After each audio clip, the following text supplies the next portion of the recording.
जो fire service में विशेष रूप से उपयोग की जाती हैं, उन सब का भी हम लोगों ने क्रय किया। लेकिन हम लोगों का प्रयास रहा कि CSR से या अथॉरिटी के माध्यम से, नोएडा डेवलपमेंट अथॉरिटी ने जैसे एक हाइड्रोलिक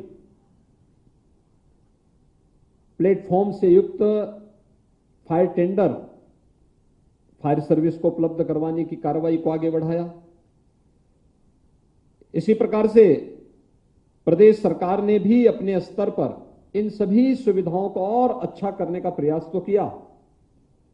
लेकिन आने वाले समय में जो हाई राइज बिल्डिंग है या जहां पर पहुंच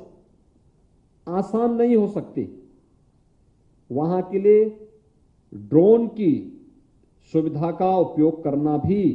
आज की आवश्यकता है और मुझे लगता है कि उस दिशा में हमें अपने आप को उसके लिए तैयार करना होगा। किसी भी आपदा की सफलता इस बात पर निर्भर करता है कि हमने जनहानि न्यूनतम करने में कितनी सफलता प्राप्त की और फिर जनहानि को भी न्यूनतम स्तर पर ले जाने की कार्रवाई को हम कितने आगे बढ़ाने में सफल हुए हैं। हम जितना उसमें सफल होंगे उतनी मुझे लगता है कि हमारी सर्विसेज बेहतर होंगी और मैं चाहूंगा कि उत्तर प्रदेश फायर सर्विस को SDRF के साथ, SDMA के साथ में बेहतर समन्वय करना चाहिए, क्योंकि वह भी स्टेट डिजास्टर मैनेजमेंट अथॉरिटी के रूप में उत्तर प्रदेश के अंदर कार्य कर रही है और उत्तर प्रदेश के ही PSC के जवान वहां पर SDRF में काम कर रहे हैं। और मुझे लगता है फायर सर्विस के साथ मिलकर के हमें एक साथ मिलकर के जब हम काम करेंगे तो परिणाम भी हम और बेहतर देने में हमें सफलता प्राप्त होगी। मुझे आज प्रसन्नता है कि आज यहां पर हम लोगों ने जो अग्नि सचेतक बनाए गए हैं, लगभग 91,000 सभी 819 विकास खंडों में 91,000 अग्नि सचेतक जो बनाए गए हैं, उनके बेहतर प्रशिक्षण के कार्यक्रम को आगे बढ़ाया गया है। हमारा प्रयास होना चाहिए कि हम जनपद के अंदर भी सामान्य दिनों में हमारा प्रयास होना चाहिए कि स्कूल कॉलेजेस में या उनके प्रिंसिपल्स के साथ में हमारी बैठकें हों और उनको हम कुछ सावधानियां जरूर बताएं। आज अधिकतर परिवारों के पास आधुनिक ग्रीन ईंधन के रूप में LPG के कनेक्शन उपलब्ध हो चुके हैं। उसके बारे में सावधानी और सतर्कता के बारे में अगर हम उन सभी एजेंसियों को जोड़ करके और उनसे कहें कि वे उपभोक्ताओं के साथ बैठक करें, ये सभी कार्यक्रम अगर हम आगे बढ़ा लेंगे तो इलेक्ट्रिक सेफ्टी की दिशा में क्या कदम उठाए जाने चाहिए, उसके बारे में भी अगर हम लोग थोड़ी भी सतर्कता बरत करके आगे बढ़ जाएं तो मुझे लगता है कि अग्नि दुर्घटना से होने वाली जन और धन की हानि को न्यूनतम स्तर पर पहुंचाने के लिए जागरूकता का हमारा कार्यक्रम बहुत बड़ी भूमिका का निर्वहन कर सकता है। और हमें ऑफ समय में जब हमारे पास जब बहुत ज्यादा वो ना हो, कोई इस प्रकार की आपदा नहीं, उस समय हमारा प्रयास होना चाहिए कि हम लोगों के अलग अलग स्टेक होल्डर के साथ हमारा संवाद का एक कार्यक्रम निरंतर चलते रहना चाहिए। अपनी प्रैक्टिस को भी हमें बढ़ाना है, लेकिन साथ साथ हम संवाद के माध्यम से भी अधिक से अधिक लोगों को इसके साथ जोड़ करके सतर्कता और सावधानी के लिए भी हम इस कार्यक्रम को आगे बढ़ा सकेंगे तो अधिक से अधिक लोगों को ये जानकारी प्राप्त हो पाएगी। और जैसे अग्नि सचेतकों की ट्रेनिंग के इस कार्यक्रम को आपने आगे बढ़ाया है, इनके माध्यम से हम अधिक से अधिक घरों तक पहुंचने और उस तक पहुंचने का सबसे अच्छे माध्यम दो हो सकते हैं। एक, स्कूल कॉलेजेस के प्रिंसिपल किसी रविवार के दिन, किसी छुट्टी के दिन जिला विद्यालय निरीक्षक या विश्वविद्यालय या बेसिक शिक्षा अधिकारी के साथ बैठक करके अगर हम उसके बारे में उनको अवगत कराएं, उनके सामने कुछ उसकी हैंडबिल बना करके उनको उपलब्ध कराएं, क्या क्या हमें सावधानी रखनी चाहिए, तो उससे दोनों चीजें आपके सामने आएंगी कि हमें अग्नि से, किसी भी अग्निकांड को होने से बचने के लिए क्या क्या उपाय करने चाहिए। इसमें इलेक्ट्रिक सेफ्टी का भी हमें जोड़ना चाहिए, फायर सेफ्टी के विभिन्न प्रकार के क्या क्या सावधानी और सतर्कता हो सकती है, इसके बारे में एक हैंडबिल उन तक हम पहुंचाएं और फिर वे लोग अपने स्कूल में जाकर के अभिभावकों के साथ बुला करके बैठक करें, बच्चों के सामने भी मॉर्निंग असेंबली में उनको भी बताने का कार्य करें। इसी प्रकार से जो एलपीजी के एजेंसियां हैं इनके साथ हम बैठे, पेट्रोल पंप वालों के साथ बैठे, अन्य संबंधित विभागों के साथ भी अगर हमारा संवाद इस प्रकार से बनेगा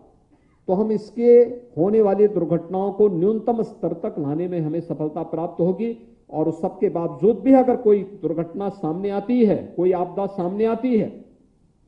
उन स्थितियों के लिए अत्याधुनिक तकनीक का उपयोग करते हुए बिना किसी कार्मिक की क्षति किए बगैर, बिना किसी उसको नुकसान पहुंचाए बगैर हम समय से उस किसी दुर्घटना या आपदा को नियंत्रित करने में भी सफल हो सके, इस दिशा में भी हमें आगे बढ़ने का कार्य करना चाहिए। एक और चीज हमें सावधानी रखनी होगी और वह खासतौर पर एसडीआरएफ और एसडीएमए और फायर सर्विस को देखना होगा। आज के समय में जो एंटी सोशल और एंटी नेशनल एलिमेंट्स हैं उनके बारे में भी एक सतर्कता हमें रखनी होगी कि कभी दुर्घटनावश या किसी कारण से किसी ने शरारतन कोई केमिकल या कोई ऐसे वेपन का उपयोग करके व्यापक रूप से जनधन की हानि करने का प्रयास कर रहा है, तो उन स्थितियों में हम सब की क्या जिम्मेदारी होनी चाहिए, उस समय की तैयारी भी हमारी होनी चाहिए और उसके बारे में हमारी अभी से हम उसके बारे में अपने आप को तैयार कर सकेंगे तो वह मुझे लगता है कि हमारी एडवांस तैयारी के रूप में हम उसको मान सकते हैं, क्योंकि अंततः वह अग्निशमन और एसडीएमए को ही उसके बीच में आरएफ को ही उसमें आगे बढ़कर के उस सेवा के साथ जोड़ना पड़ेगा। मुझे पूरा विश्वास है कि हम पहले से ही संभावित खतरों के बारे में सतर्क होकर के अपने कार्यक्रम को आगे बढ़ाने का कार्य करेंगे। जिन जनप्रतिनिधियों की मांग पर यह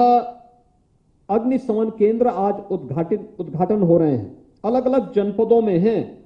और इन जनपदों में खासतौर पर जिन जनपदों में हम लोगों ने ये दिए हैं, बांदा है, प्रयागराज है, कौशाम्बी है, मुरादाबाद है, मिर्जापुर है, महोबा, गोरखपुर, बदायूं, जौनपुर, सोनभद्र, सुल्तानपुर, चंदौली, गाजीपुर, बहराइच, रायबरेली, चित्रकूट, बुलंदशहर और उन्नाव, ये 17-18 जनपदों के 25 अग्निशमन केंद्र आज यहां पर समर्पित किए जा रहे हैं। मुझे पूरा विश्वास है कि जनप्रतिनिधियों की अपेक्षा के अनुरूप वहां पर हम बेहतरीन सेवा इसके माध्यम से दे पाएंगे। हमारा प्रयास है कि अगले 5 वर्ष के अंदर, यानी अगले 2 वर्ष के अंदर हमारा प्रयास है कि हमारे तहसील में अग्निशमन केंद्र की स्थापना हर हाल में कर लेंगे, हर तहसील स्तर पर। और प्रयास होना चाहिए कि हम ब्लॉक खंड स्तर पर, विकास खंड स्तर पर, जिन विकास खंडों में कोई भी फायर टेंडर नहीं है, उन फायर टेंडर की स्थापना के लिए फिर अगले 5 वर्ष के अंदर हमारी एक कर्मिक कार्य योजना आगे बढ़नी चाहिए कि वहां पर कुछ न कुछ ऐसी व्यवस्था अवश्य हो जिसमें न्यूनतम खर्चे से वहां पर बेहतर सेवा दी जा सके और लोगों को अग्नि की दुर्घटना से बचाव के बेहतर उपाय भी वहां पर दिए जा सके। इस दिशा में हमारे प्रयास होने चाहिए। मैं एक बार फिर से आज के इस कार्यक्रम के लिए प्रदेशवासियों को बधाई देता हूं,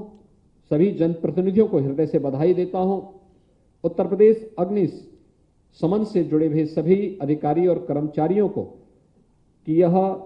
25 नए केंद्र आपको आज प्राप्त हुए हैं। आने वाले समय में जो 97 केंद्र हम लोगों ने स्वीकृत किए हैं उन्हें भी हम अलग अलग समय में समर्पित करने और प्रदेश की जनता को उसकी सेवा में उन्हें समर्पित करने में हमें सफलता प्राप्त होगी और आप इनके माध्यम से किसी भी आपदा और दुर्घटना को रोकने में सफल होंगे। आप सबके प्रति मेरी शुभकामनाएं। धन्यवाद। जय हिंद।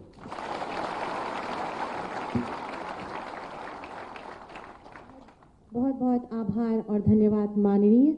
और आपके आशीर्वचनों के लिए हम आपके अनुग्रहित हैं। इसके बाद बाहर,